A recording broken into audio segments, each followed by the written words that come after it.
teacher's role in managing illness and common infectious diseases and healthy practices to prevent the spread of illness.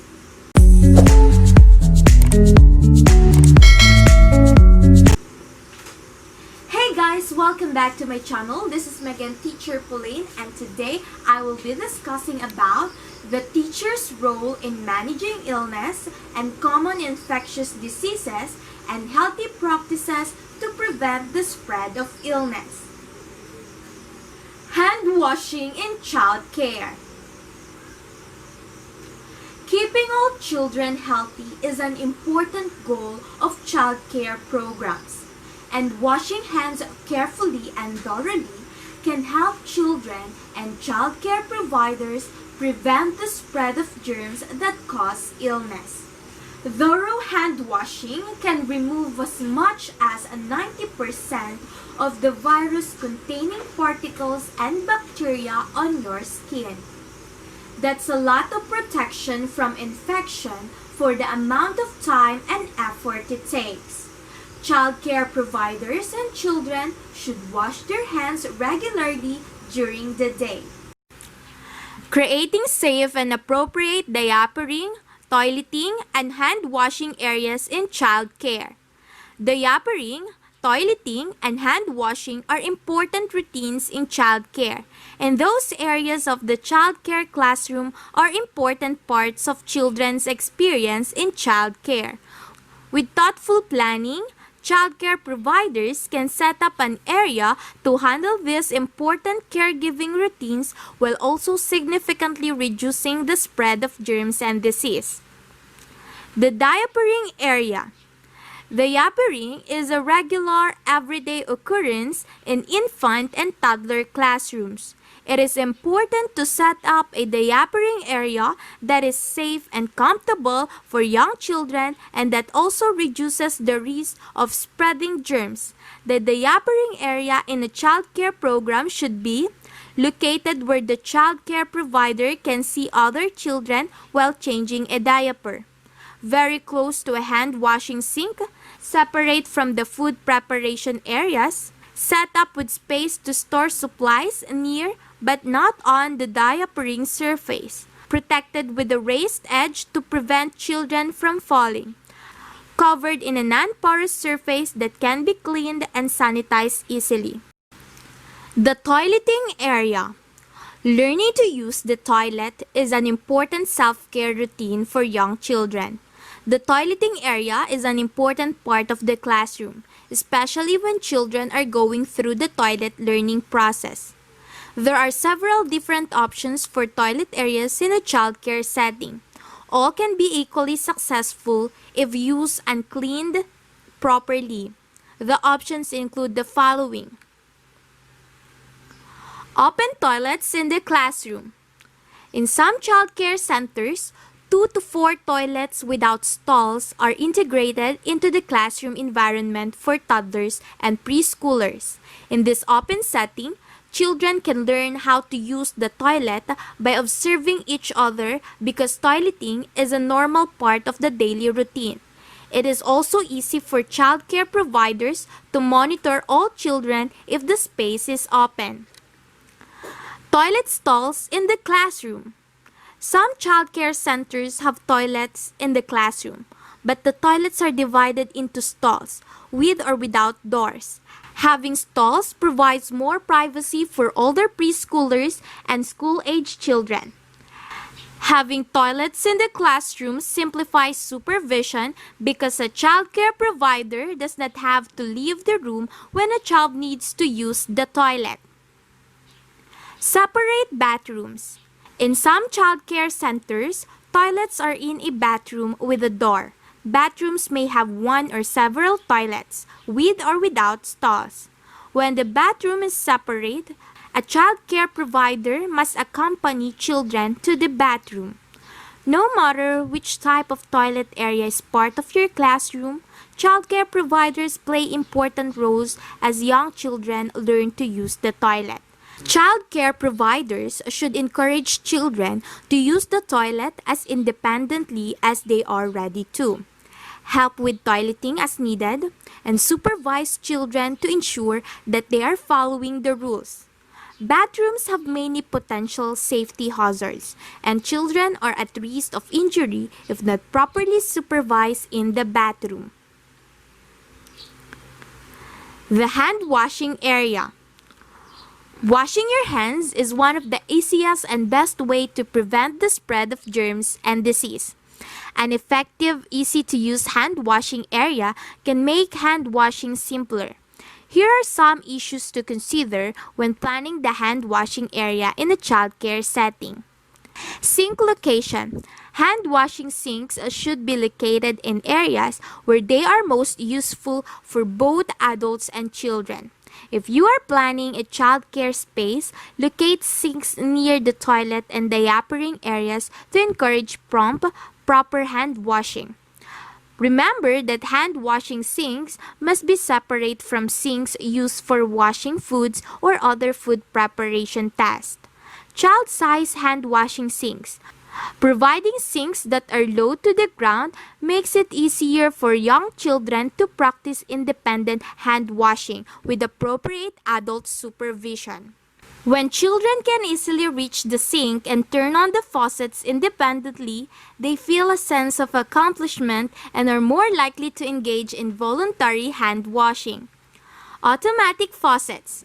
Adding motion-sensitive automatic faucets can cut down on the spread of germs because children do not have to touch the faucet to turn the water on and off.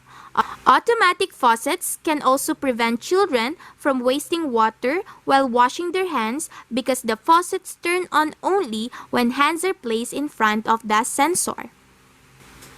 Stools. If low hand washing sinks are not available, place a sturdy, stable stool at the sink area so children can easily reach the sink. Select stools with a handle if possible to reduce the chance of falls. Be sure to supervise children when they are using stools to reach the sink. Paper towel dispensers. Disposable single-use paper towels are an essential tool for hand washing. Mounting the towel dispenser low to the ground, just like the sinks, will enable children to practice self-help skills by getting their own towels. If possible, choose dispensers that dispense only one paper towel at a time to prevent waste and overuse. If very young children will be using the dispenser, avoid complicated levers or knobs. Liquid soap dispenser. Just like the towel dispenser, it is a good idea to have an automatic soap dispenser to cut down on waste. It is also important to have liquid soap available, even without the automatic dispenser. Bars of soap hold germs and thus are not as effective as liquid soap in reducing the spread of germs. Hand sanitizers are not a substitute for washing hands with soap and water. Hand washing tips for childcare providers. Washing your hands and the children's hands or encouraging them to wash their hands is one of the best ways to reduce the spread of disease. Childcare providers should be washing their hands many times throughout the day. When childcare providers should wash their hands. Some of the key times to wash your hands include upon arrival at the childcare program, before preparing, serving, or eating food, before and after giving medication, after eating, after using the bathroom, after changing a child's diaper or helping a child in the bathroom, anytime your hands look or smell dirty. Tips to make hand washing in childcare more effective. In order for hand washing to be effective in eliminating germs, childcare providers must learn and teach children how to wash their hands properly. Here are some important tips to ensure that children and childcare providers wash their hands thoroughly while in the childcare program. Use liquid soap. Bars of soap may collect germs from the previous user, which can spread when others use the soap. Most children seem to like liquid soap, which makes them more likely to use it every time they wash their hands. Use warm running water. Cold water is less effective at removing germs than warm water. But remember that young children can be burned by water that is too hot. To prevent burns, be sure your hot water supply does not get hotter than 120 degrees Fahrenheit. Scrub hands for at least 20 seconds. The process of scrubbing hands together helps remove grime and germs. Teach children to sing a hand washing song while they wash their hands to help them remember to scrub thoroughly.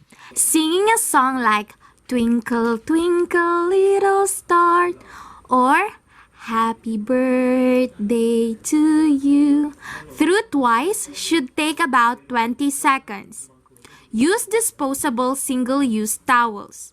A shared hand towel in the bathroom is a prime spot for germs to grow and spread. Disposable paper towels and tissues go a long way toward preventing illness by reducing the opportunity to share germs. Use hand sanitizers sparingly. Routine hand washing should happen with liquid soap and warm running water.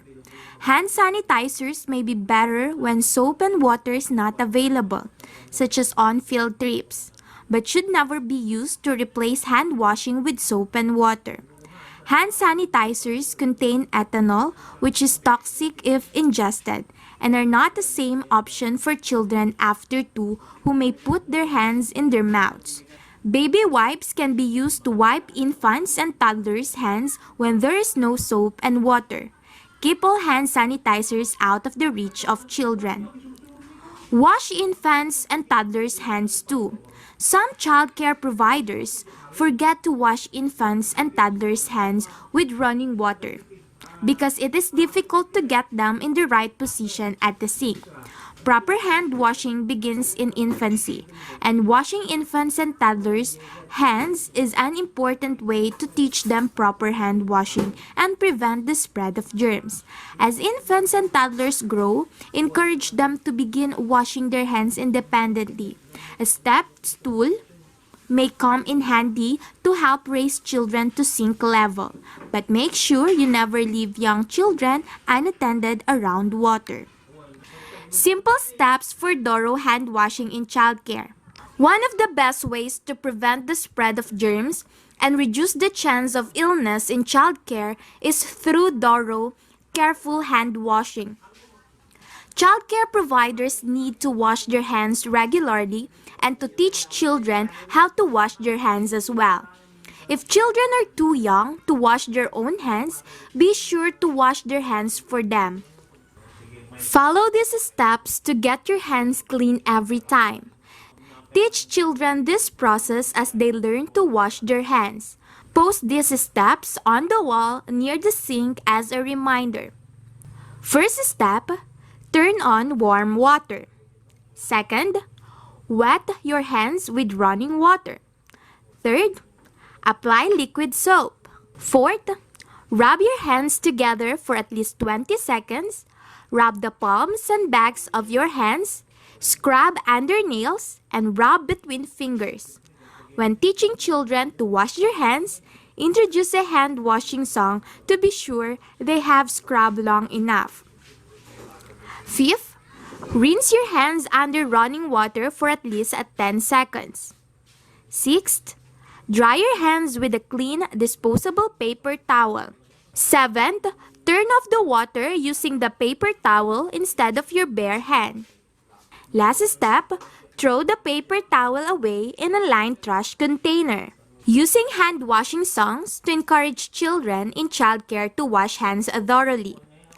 Hand washing is one of the most important ways to prevent the spread of germs in childcare. When washing hands, it is important to scrub for a full 20 seconds. Many children forget to wash their hands for this long. Teaching children in a childcare setting to sing a hand washing song while they wash is a good way to help them measure if they have been scrubbing long enough. Here are a few examples of hand washing songs. Choose a song that you enjoy, teach it to the children, and practice singing it while they wash their hands. The song should take approximately 20 seconds to sing. First song, Wash, wash, wash your hands. Sing to the tune of Row, row, row your boat. 5, 6, 7, go. Wash, wash, wash your hands. Play your handy game. Rub and scrub and scrub and rub. Germs go down the drain. Wash, wash, wash your hands. Play your handy game. Rub and scrub and rub. Germs go down the drain. Second song. Good and clean. Sing to the tune of Happy Birthday. 5, 6, 7, go. Wash my hands so good and clean. Wash my fingers and in between. Watch the germs all go away. Now they're clean, I'll go and play.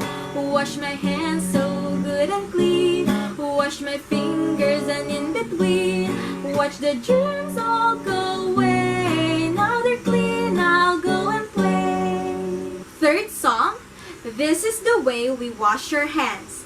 Sing to the tune of Here We Go Round the Mulberry Bush.